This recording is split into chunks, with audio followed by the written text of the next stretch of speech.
My name is Emily Harris. I'm 34 years old.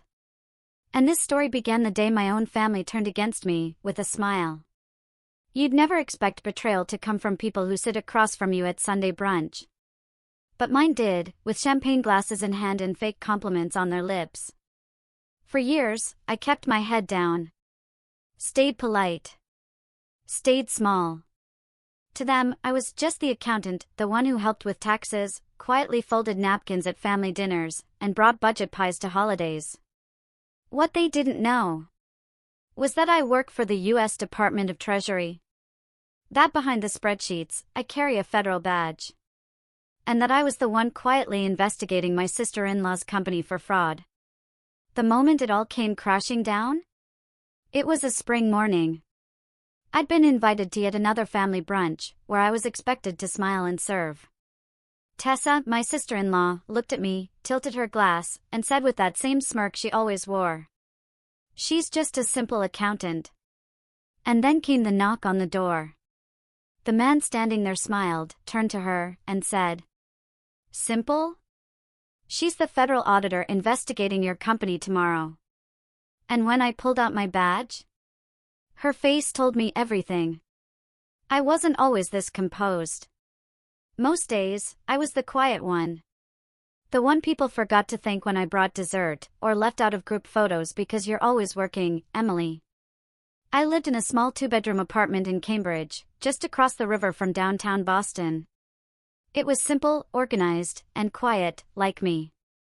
I'd wake up at 5:30 a.m., make strong black coffee, and open my laptop by 6.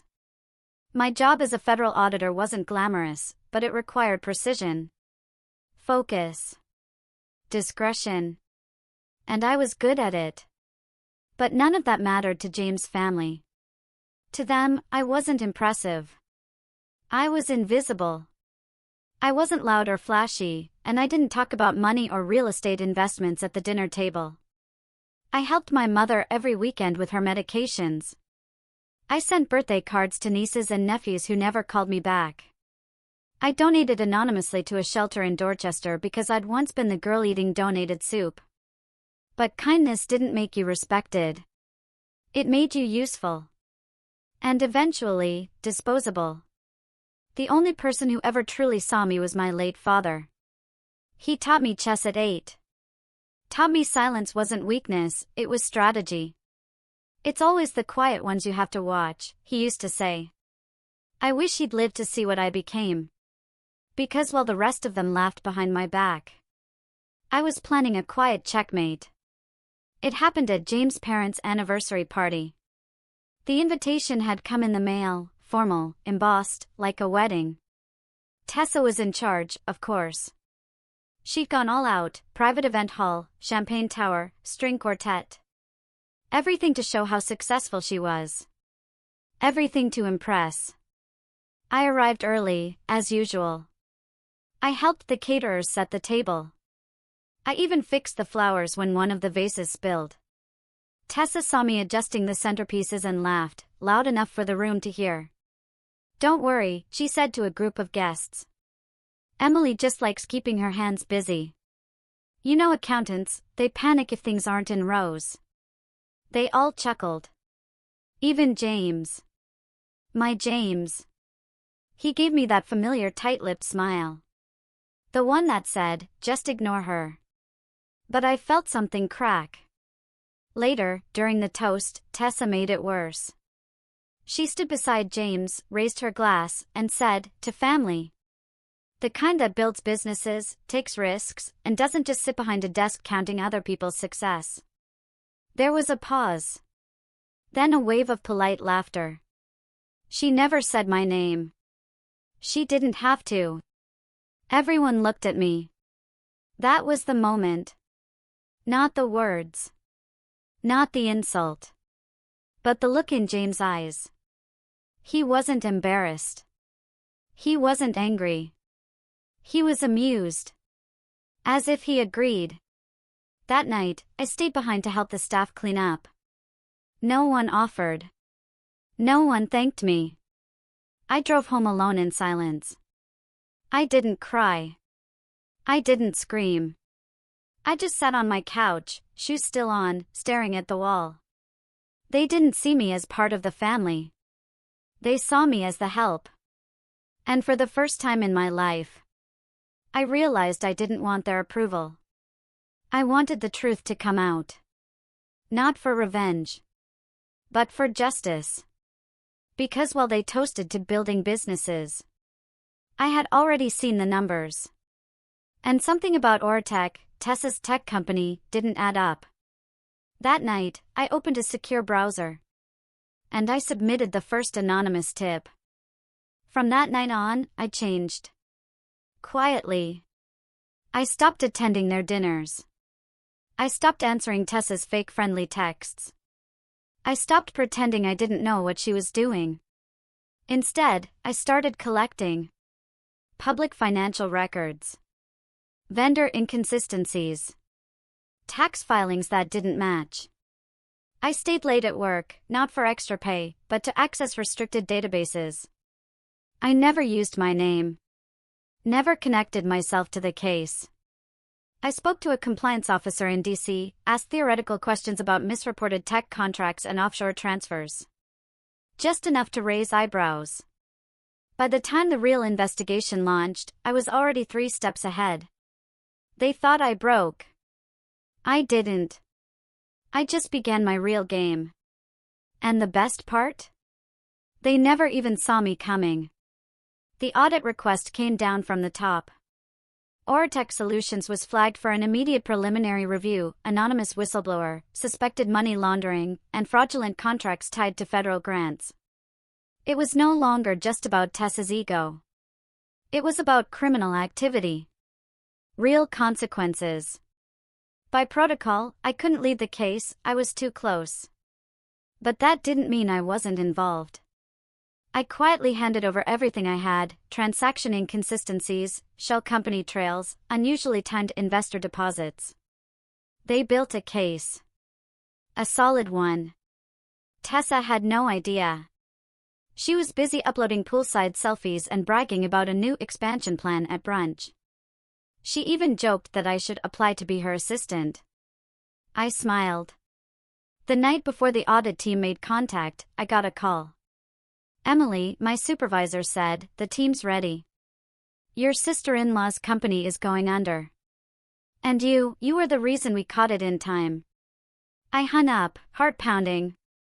I didn't feel proud. Not yet. I felt calm. Steady. Focused.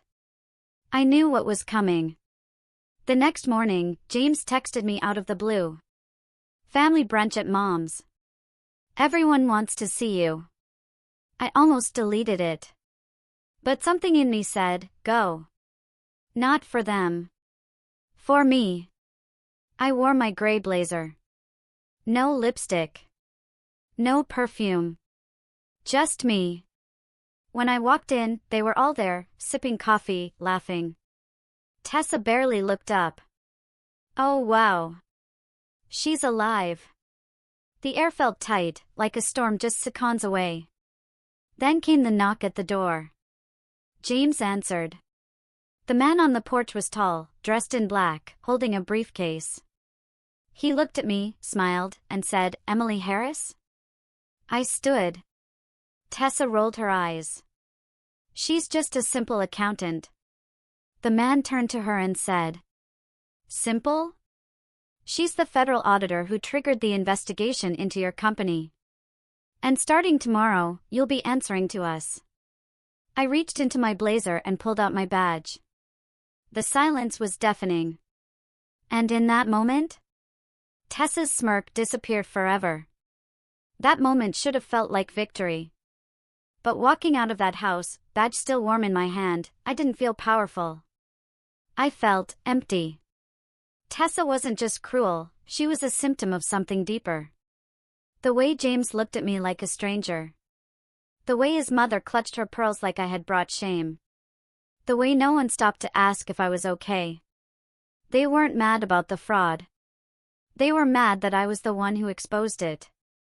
That week, I couldn't sleep. I kept asking myself, was I being cruel? Was this revenge or justice?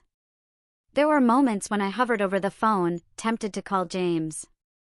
Not to apologize, but to explain. To remind him that before his family, before the cold dinners and passive jabs, we had love. But then I'd remember the party. The look in his eyes when Tessa humiliated me. He didn't blink. Didn't flinch. Didn't care. So I didn't call. Instead, I met with the audit team. I sat in the back, behind tinted glass, and watched as they tore our textbooks apart. Tessa tried to bluff. Said it was all a misunderstanding. But the facts were louder than her lies. Millions in unaccounted payments. Grants funneled into shell companies. Employees who didn't exist. They offered her a deal, cooperate, or face charges. She crumbled. Cried. Blamed her team. Begged for mercy. I just watched. Because I wasn't there to destroy her. I was there to finish what she started. They thought I was weak because I was kind. Because I brought pies. Because I never shouted back. But silence isn't surrender. And kindness? Kindness doesn't mean I'll let you get away with it. 2 weeks later, I was called in for the final debrief. The case was closed. Charges filed. Assets frozen. Tessa's face was all over the news, not as the rising tech star she painted herself to be, but as the CEO accused of wire fraud, embezzlement, and grant theft. The same people who once clinked glasses at her parties now refused to return her calls. I hadn't spoken to James since that brunch. Until he showed up at my office. He looked smaller somehow. Less confident. He didn't even make it to my desk, just stood in the doorway, eyes unsure. I didn't know, he said softly. About the fraud, about everything. I looked up. Calm. Composed. But you knew how they treated me. His face dropped. I didn't think it was that bad, he muttered. That's the problem, James, I said. You didn't think at all. He took a step forward. Can we talk? Just us? I stood, walked around my desk, and looked him straight in the eye. You let them humiliate me for years. And when I finally stood up, you acted like I was the villain. I was scared, he said. I wasn't, I replied. And that's why I won. The next day, I was asked to speak at a compliance summit in D.C. They wanted me to share how internal red flags can lead to major takedowns. As I stepped onto that stage, the audience clapped. Not because I was dramatic. Not because I was loud. But because I had done something rare. I took down an empire quietly. Not with rage. With receipts. Months passed. The story made headlines for weeks, then faded, like they all do. Tessa took a plea deal. No prison, but heavy fines. Her company was dismantled, assets seized. She moved to a smaller town, tried to reinvent herself. I didn't follow what happened next. Because I had already moved on. I bought a modest brownstone in Beacon Hill. Nothing flashy, just something that was mine. With tall windows, hardwood floors, and a little sunroom where I drank my morning coffee in peace. I stopped waiting for invitations that never felt sincere. I started hosting my own dinners, small, quiet, warm. Friends, not family. People who saw me, not just what I could do for them. And then, one morning, I got a call. It was from a former employee of Ortec, someone I'd flagged in the investigation. He thanked me. Said that after the company went down, he finally got out of debt. Got a job with a startup in Seattle. Said I changed his life. That's when it hit me. This wasn't about revenge anymore. It was about rebuilding what others tried to break in me. I became a consultant, helping nonprofits and small businesses stay financially clean and secure. People who were doing real work. Honest work. I even offered James' youngest cousin a paid internship, the one who'd always been kind to me at family dinners. She asked me why I did it, after everything. I told her the truth. Because success without grace isn't power. It's just noise. She smiled. And that's when I knew I hadn't just survived it. I had rewritten my entire life. On my terms. Sometimes, the best revenge isn't loud. It's not slamming doors or screaming matches. It's not proving them wrong with words. It's becoming everything they said you couldn't be. Without needing their applause. They called me simple. Forgettable. Replaceable. But what they didn't understand was that quiet people often see the most. We carry everything. We build in silence. And when we strike, it's not with anger, it's with truth. If you've ever been dismissed, humiliated, or underestimated, I hope you remember this. You don't have to scream to be powerful. You just have to stay focused and keep your receipts. If this story hit home, if you've ever been the quiet one in the room, the one everyone overlooked, then this was for you. Because silence doesn't mean weakness. And kindness? That doesn't mean you'll let them walk all over you.